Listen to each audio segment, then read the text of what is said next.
Hi ho everybody and welcome back to D Plus Us Weekly, the show where we talk about shows episode by week for our enjoyment and yours.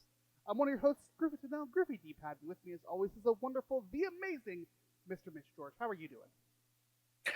I would be great if it weren't for knowing what we're going to be doing tonight.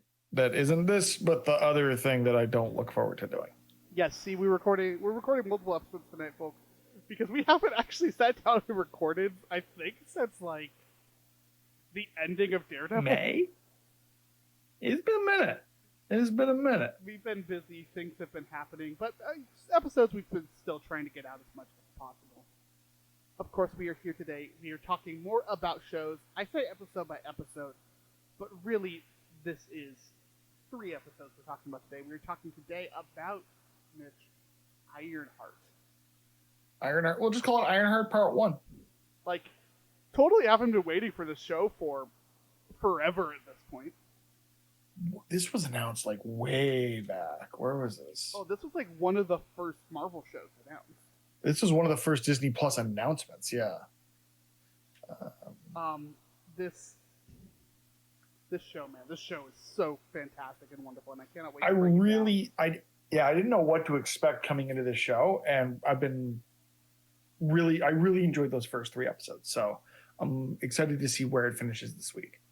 Yeah, of course, though, I do need to give y'all the rigmarole. First off, hi, hello, how you doing? Thank you for listening to us. Apologies if there are any micro video issues happening. This has been a hell of a setup today, and I am shocked that we're recording it all. Prime Day is almost here, right? Oh god, yeah, it's gotta replace some shit. That said, thanks for listening to us. If you're listening to us on the podcast services, head on over to the YouTube channel and vice versa. Wherever you want to watch or listen to us, we'll take it. We've got other series happening as well, folks. We are going to have a new episode coming soon of the regular episode show. I don't really know what to call the different shows anymore. Of D Plus Us, another episode of D Plus Us coming soon, all about the 2025 remake, the live-action Snow White. I cannot wait for it. You guys need to tune into this episode, okay? This movie is astronomically bad, and it is going to make for probably one of our best episodes. We haven't recorded it yet, though. We're recording that after this. The thing I was not looking forward to was that. That is what I'm not looking forward to. Mm-hmm. So keep an eye out for that. And go ahead and keep an eye out as well on our shorts right now. We got a new short series I have been working on going into the theme parks. Adventures of a first-time pass holder.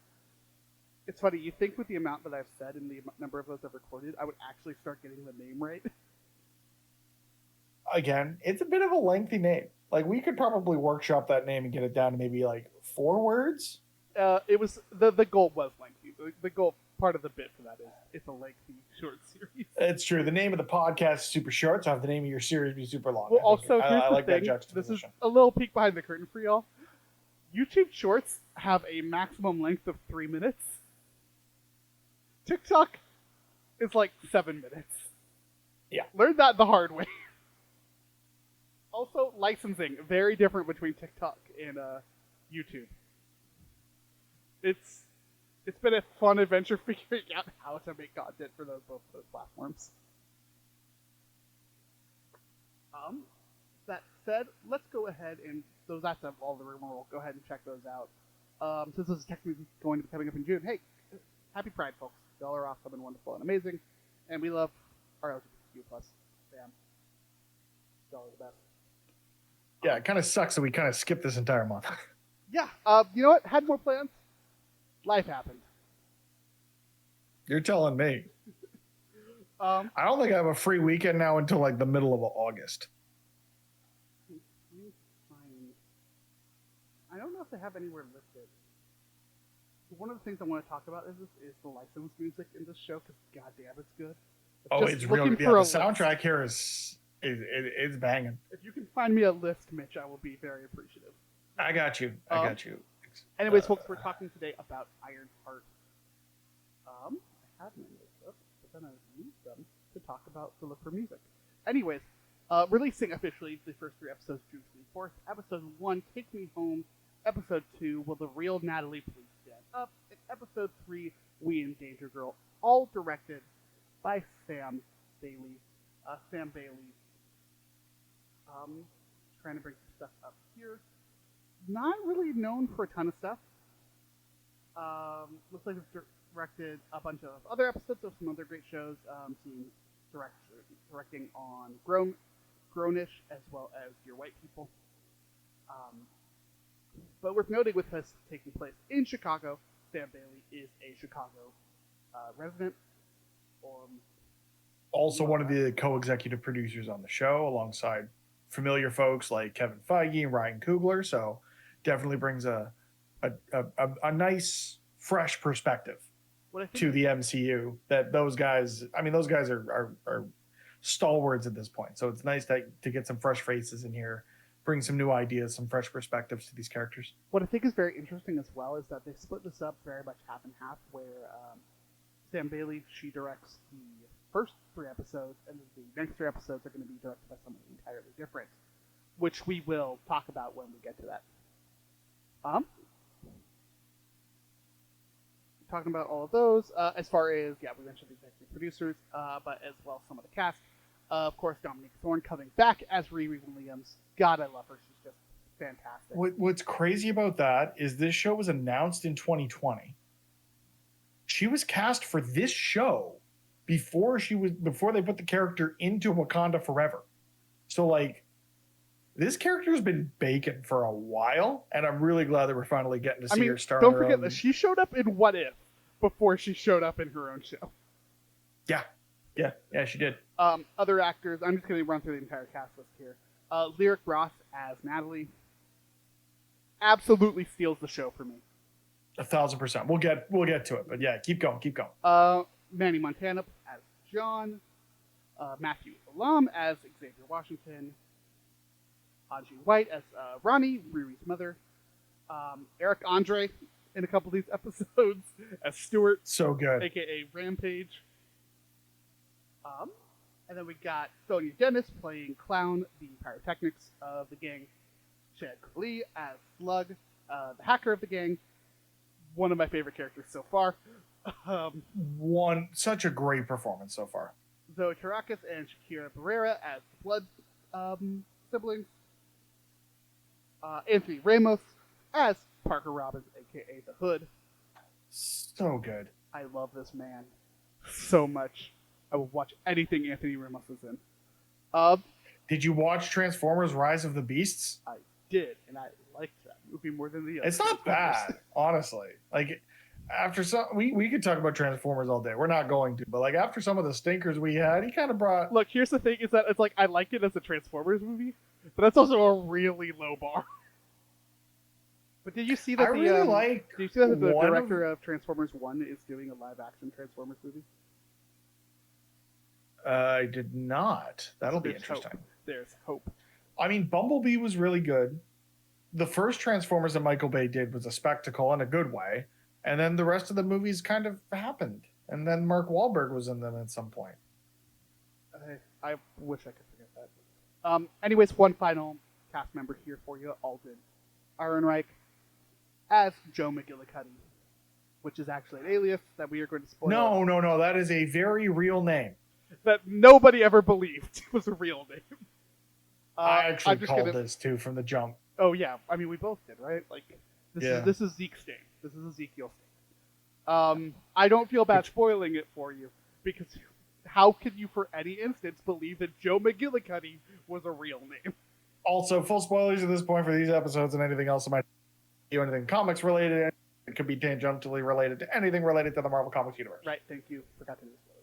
Got you. But yeah, I mean, I want to talk more about that reveal and how different his character is than Zeke Stain in the comics, but we'll get there. Yeah, there's so much to talk about with these 3 episodes. I mentioned the music, but God, it's so. I forgot how much I missed just watching somebody fly in a iron suit with a dope soundtrack hitting. That's all you need. Hell, that cold open to Iron Man 2 is still one of the greatest scenes in the MCU. For me, it's that moment of Riri flying off in the suit, and she does the pivot over the river and takes off. Oh, so good. Like, just goddamn, starting right off the bat. And I think that's where I want to start with this, with the immediate change of, hey, we're kicking you out of MIT. You got to go home. You know, the typical thing we're getting, right, for a lot of these shows that we're seeing is like, okay, the adjustment to the status quo so that we can make the TV show. Or we Yeah. can tell this story. It's a classic comic trope, right, of let's change everything in 2 pages so that we can tell the story. How do we take this character down to earth to fit it within the scope of a streaming show as opposed to the blockbuster film that she's already featured in and the animated featured episode that can basically do anything it wants? Mm-hmm. And I think they actually did a good job with this. There's a couple of very little like things that hit so funny to me in some of this, like the way that her teacher just has it out for her. The Trevor, the MIT AI, just unable to say her name properly. Oh my god, just the fact that it's basically just Clippy, but as an AI. I'm just like, yes. Or the Chicago bit had me laughing as well. Of like, yeah, we're going to the band before we go to the city. Like, yeah. But I mean, what was nice about that is it does, like, it adds, like, it adds stakes to what she's been talking about the entire episode to this point. Of like, I need my own AI. The only reason that Tony was as good as he was is he had an AI that could do all this stuff, and I can't do it because I don't have the same. And it's so interesting that that's the core of her story in this. Yeah. And to do it with the brain scan and the brain scan becoming Natalie. Oh my god! And then there's that one scene with her mom. We're just like, can you do this with your stepdad? And I'm just like, oh my god! Like, it was an accident, but that like, just knowing she can't do it again, it just it hurts. Also, like, props to that mom for being like, just rolling with that shit. Oh yeah. I mean, if you had a kid like Riri Williams, you got to expect weird shit. Well, I love the immediate. She went to Wakanda. I love the immediate. I'm not a ghost. I'm an AI that your daughter accidentally created that has the full memories and the like personality of her old best friend. Like, that is an insane scenario even for a genius child. Yeah. And I love that she's just chilling having wine with her. This show is, I love this show. Bits and pieces to talk about here. Yeah, I mentioned everything with the suit is awesome. Yep. Fuck nanotech, man. I love a good practical looking suit. Well, and they did what they did on Iron Man, where they actually built a practical suit so they could use it for the like lighting effects and all that. Like, they didn't do that with like the volume or any sort of like CG, advanced lighting physics engines or anything. It was just like, all right, we'll build a suit, we'll put it in the shot, and we'll use the shot and the reference here to light the suit. And I think that's the right way to do stuff like this, right? It adds a layer of realism that has been lost over the years with the overuse, not just in the MCU, but in film and media in general, of AI tooling and the advances made in advanced lighting physics engines and stuff like this, like advanced CG. So I'm glad to see a very impractical character to shoot in live action. Yeah, it was so refreshing seeing that, and also like the CG in this looks incredible. Yeah. Which was another one. I mean, they wrapped principal photography in 2022. And it seems like this thing baked for a while, and they had a lot of time to refine. So I'm kind of glad that they found the way to fit Riri's story into the MCU continuity in a way that gave them more time to cook on this one.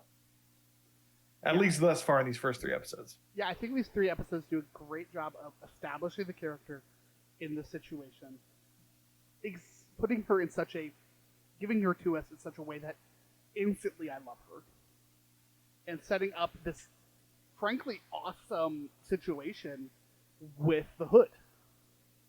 Well, she's also just such a realist, right? And the way she talks about Tony's legacy, the way she talks about Wakanda, it's like, I could change the world if I had the resources that a billionaire playboy philanthropist or the richest richest nation in terms of natural resources in the world. But I don't have either of those things. So how can I make do with what I've got And what she got is, a need to hustle to get the things that she knows can then at the end of it, like, it's a means to an end.